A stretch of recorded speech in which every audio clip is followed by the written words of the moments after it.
Hi friends, Maran வீரா சீரியலேருந்து சூப்பரான promo வந்திருக்கு. நம்ம அதை பற்றி தான் அந்த வீடியோக்குள்ளே நம்ம பார்க்க போகிறோம். வாங்க நம்ம வீடியோக்குள்ளே போகலாம். கண்மணிக்கு வளகாப்பு நடத்தணும் அப்படின்னு வள்ளி முடிவெடுக்கவும், அப்போ ராமச்சந்திரனும் குடும்பத்தில் எல்லாருமே அதுக்கு சரி அப்படிங்கிறாங்க. அடுத்து பார்த்தோம்னா ஜோசியரை அவங்க வரவழைக்கிறாங்க. அப்போ ஜோசியிட்ட கேட்குறாங்க, இப்படி கண்மணிக்கு வளகாப்பு நடத்தலான்னு இருக்கிறோம், அதனால ஒரு நல்ல நாள் குறித்து கொடுங்க அப்படின்னு சொல்லவும், இதை கேட்டுட்டு விஜய் அவங்க அம்மாவை எரிச்சலோடு இருந்துட்டு இருக்கிறாங்க. பாத்தியாடி அவளுக்கு வளகாப்பு நடத்த போகிறாங்களா அப்படிங்கவும், நானும் பார்த்துக்கிட்டு தானே இருக்கிறேன், இந்த குடும்பம் சந்தோஷமாக இருக்கணுமா, அதுக்காக அந்த வள்ளி என்னெல்லாம் பண்ணுறா பாருங்க அப்படின்னு சொல்லிட்டு இருக்கவும், அப்போ ஜோசியர் நாளைக்கே நல்ல நாளுதம்மா, நாளைக்கே இந்த ஃபங்க்ஷன் வச்சுக்கலாம் அப்படிங்கிறாங்க. ஆனால் ஒரு சின்ன பிரச்சனைமா அப்படிங்கவும், இது கிட்டதுமே வள்ளியும் ராமச்சந்திரன் எல்லாரும் அதிர்ச்சி அடைகிறாங்க. என்ன ஜோசியர் சொல்கிறீங்க, சின்ன பிரச்சனையா, ஏற்கனவே இந்த வீட்டில் பிரச்சனைக்கு மேலே பிரச்சனை நடந்துக்கிட்டு தான் இருக்குது, அதெல்லாம் மறக்கிறதுக்காக தான் இந்த ஃபங்க்ஷனே நாங்கள் ஆரம்பிக்கிறோம். இப்போ அந்த ஃபங்க்ஷனுக்கு கூட பிரச்சனைன்னு சொல்லிட்டு இருக்கிறீங்களே, என்ன பிரச்சனை அப்படின்னு சொல்லவும், கண்மணிக்கு தான் அப்படிங்கிறாங்க. ஐயோ கண்மணிக்கா, அவள் குழந்தைக்கு எதுவும் ஆகக்கூடாது அப்படிங்கும்போது நீங்கள் ஒன்றும் பயப்படாதீங்கம்மா, அதுக்கு ஒரு பரிகாரம் இருக்குது, அதை நீங்கள் பண்ணிட்டீங்கன்னா எல்லாமே நல்லபடியாக முடிஞ்சிடும் அப்படிங்கவும், அப்படியா ஜோசியரே, அந்த பரிகாரத்தை நீங்கள் சொல்லிடுங்க அப்படிங்கவும், கண்மணிக்கு இந்த மாதிரிக்கு ஒரு பிரச்சனை இருக்குது, அந்த பிரச்சனையை முடிக்கணும்னா இந்த மாதிரிக்கு நீங்கள் ஒரு பரிகாரம் பண்ணிட்டீங்கன்னா போகிறோம், எல்லாமே நல்லபடியாக நடக்கும் அப்படிங்கவும், சரி என்ன பரிகாரம்னு சொல்லுங்கள் அப்படிங்கிறாங்க. நீங்கள் கோயிலில் கண்மணிக்கு அவங்க எடைக்கு எடை ஏதாவது அதாவது துலாபாரம் கொடுக்கணும், அது நீங்கள் என்ன பொருள் கொடுத்தாலும் சரி தான், அதே மாதிரிக்கு கோயிலில் வரப்பட்ட அவ்வளோ இருக்கும் அவங்க கையாலேயே பிரசாதத்தை கொடுக்க சொல்லுங்கள், இப்படிலாம் பண்ணினாக்கி கண்டிப்பாக அந்த பிரச்சனையிலேருந்து அவங்க வெளியே வந்துடுவாங்க அப்படிங்கவும், சரி சாமி நீங்கள் சொல்கிறபடியே நாங்கள் செஞ்சுருதோம் அப்படிங்கிறாங்க. அடுத்து ஜோசியர் அங்கேருந்து கிளம்பவும், அப்போ வள்ளி இந்த விஷயத்தை பற்றி ராமச்சந்திரன்கிட்டையும் அவங்க வீட்டில் உள்ள எல்லாத்தையும் சொல்லவும், அப்போ ராமச்சந்திரன் சொல்லியிருந்தாங்க, சரி வள்ளி அதுக்குள்ளே ஏற்பாடெல்லாம் நீ செஞ்சிரு, நம்ம அதே மாதிரிக்கு நம்ம செஞ்சிடலாம், கண்மணிக்கு இடைக்கிட நம்ம துலாபாரம் கொடுத்துடலாம் அப்படின்னு சொல்லவும், உடனே அதுக்குள்ளே ஏற்பாடெல்லாம் பண்ண ஆரம்பிச்சிருந்தாங்க. இங்கே பார்த்தோம்னா கண்மணி வள்ளிக்கிட்ட சொல்கிறாங்க, வள்ளியம்மா நீங்கள் என் மேலே எவ்வளோ பாசம் வச்சுருக்கிறீங்க, நீங்கள் மட்டுமா அந்த வீட்டில் உள்ள எல்லாருமே என் மேலே எவ்வளோ பாசமாக வச்சுருக்கிறீங்க, எனக்கு எவ்வளோ சந்தோஷமாக இருக்குது தெரியுமா அப்படிங்கவும், அப்போ வள்ளி சொல்லுதாங்க, என்ன கண்மணி நீ இந்த மாதிரிலாம் பேசிட்டு இருக்கிற, நீ இந்த வீட்டுக்கு மகாலட்சுமி, நீ இந்த குடும்பத்துக்கே வாரிசு பெற்று கொடுக்க போற, அப்படி இருக்கும்போது நாங்கள் தான் உனக்கு கடமைப்பட்டிருக்கிறோம், நீ என்னன்னா இங்கே நன்றி சொல்லிட்டு இருக்கிறீ அப்படிங்கும் போது, இல்லை வள்ளியம்மா என்ன இருந்தாலும் சரிதான், ஒரு அம்மாவுக்கு மேலே நீங்கள் எங்களுக்காக நீங்கள் பாசத்தை காட்டுறீங்க, இதை கிடைக்கிறது நாங்கள் எவ்வளோ கொடுத்து வச்சிருக்கணும் தெரியுமா அப்படின்னு சொல்லவும், அப்போ வள்ளி கேட்குறாங்க, அப்போ நான் உனக்கு அம்மா இல்லையா அப்படிங்கும்போது, ஐயோ என்ன வள்ளியம்மா, நான் எதை பேசினாலும் நீங்கள் தப்பாக புரிஞ்சுக்கிட்டீங்க, எனக்கு எங்கள் அம்மாவுக்கு மேலே அப்படின்னு நான் சொல்லிட்டேன், இதுக்கு மேலே என்ன இருக்குது வார்த்தைகள் அப்படிங்கும்போது, உடனே இது கேட்டதுமே வள்ளி கண்கலங்க ஆரம்பிச்சிருந்தாங்க.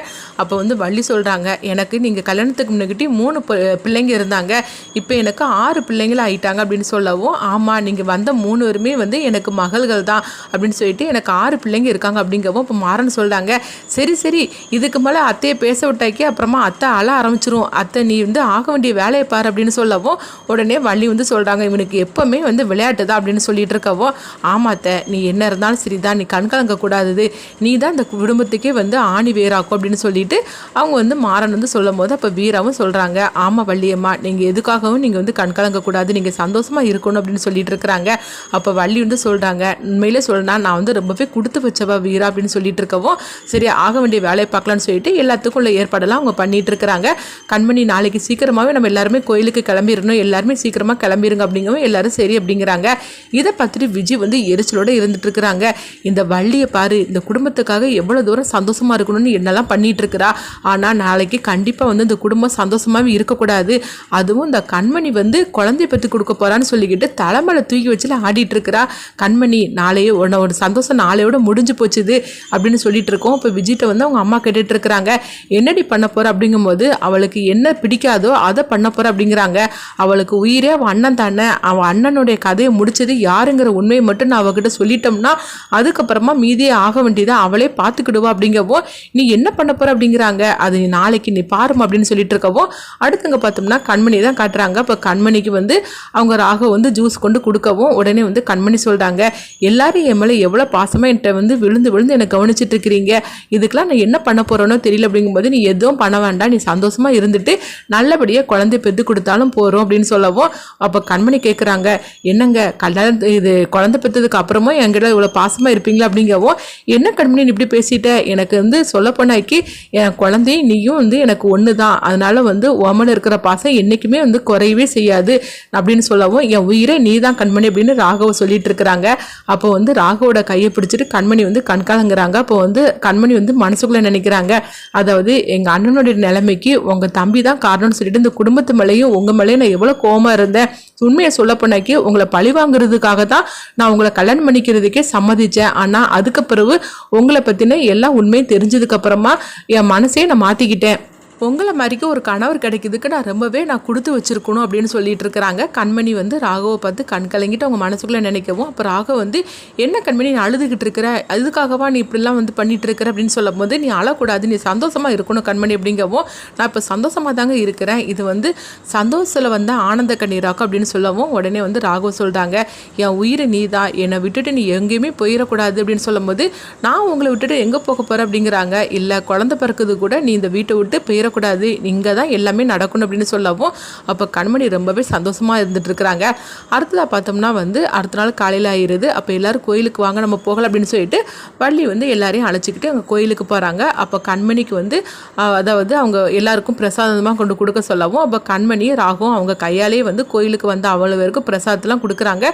சாமிலாம் கும்பிட்டு முடிச்சதுக்கப்புறமா கண்மணிக்கு வந்து அவங்க துலாபாரம் கொடுக்கறதுக்காக அவங்க வந்து அதாவது ஒரு திராசில் வந்து கண்மணி உட்கார வச்சுருக்குறாங்க.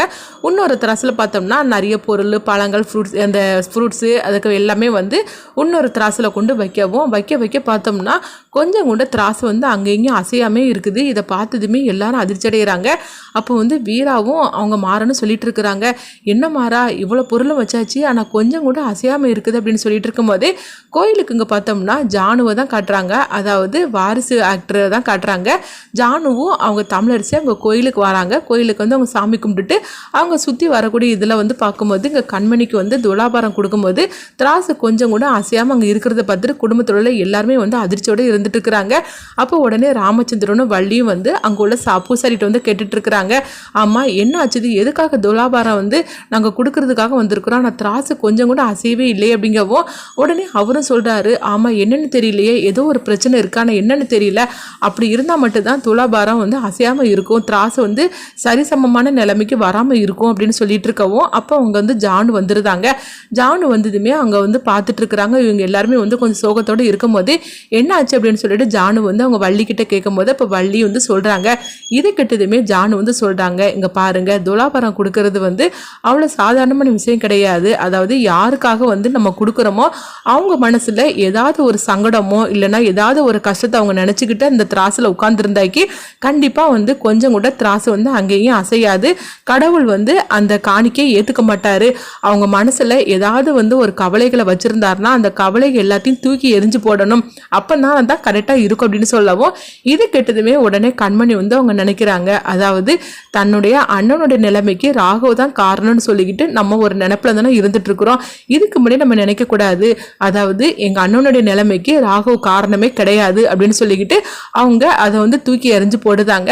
அப்படி அவங்க மனசுக்குள்ள அவங்க நினைச்சதுமே ஜானு பார்த்தோம்னா ஒரு பழத்தை எடுத்து திராசில் வைக்கிறாங்க. வச்சதுமே திராசு வந்து சரிசமமான நிலைமைக்கு வந்துருச்சுது. இதை பார்த்ததுமே எல்லாரும் சந்தோஷப்பட்டுட்டு இருக்கிறாங்க. இப்போ வீரா வந்து மாறனுக்கிட்ட சொல்கிறாங்க, கண்மணியோட மனசில் வந்து ராகு மாமா தான் தப்பு பண்ணிட்டாங்கன்னு சொல்லிக்கிட்டு என்னைக்கு அவளுக்கு தெரிய வருதோ அப்புறமா என்ன நடக்க போதோ தெரியும் சொல்லி பயப்படுறாங்க.